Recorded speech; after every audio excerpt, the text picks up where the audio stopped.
L'histoire d'amitié, c'est l'histoire de copains musiciens fans du même groupe, fans de la même musique en général. Et puis on allait se voir les uns les autres en concert parce qu'on jouait dans des groupes différents. Et à la fin des concerts, il y a toujours ce qu'on appelle des buffs. On se retrouvait souvent tous les quatre.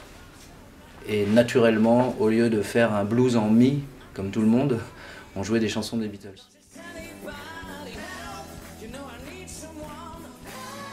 Roger Rabbit. Ce sont du public qui, lorsqu'on jouait dans les bars au tout début, nous ont appelés comme ça. On ne sait même pas pourquoi, en fait, et on a gardé ça. En fait, on est le seul groupe du monde qui n'a pas choisi son nom.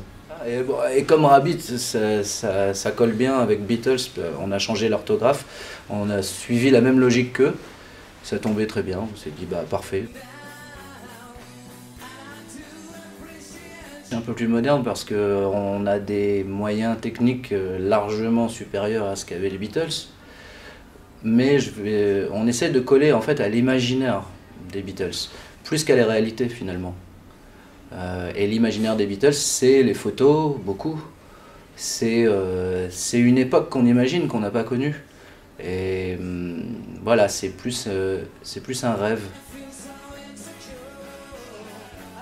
Quand on prépare un nouveau show qui dure environ 2 ans, alors à peu près tous les 2 ans on change complètement le show, alors là oui on a besoin de beaucoup de répéter, de voir des nouvelles chansons, de voir un nouveau spectacle complètement, donc là on perd tous nos repères et on a besoin de faire ce qu'on appelle une résidence, c'est-à-dire de se mettre en condition de scène avec pas de public pour imaginer et voir ce que ça va donner quand on sera vraiment sur scène. Et après, hop, c'est parti et c'est livré en pâture au public.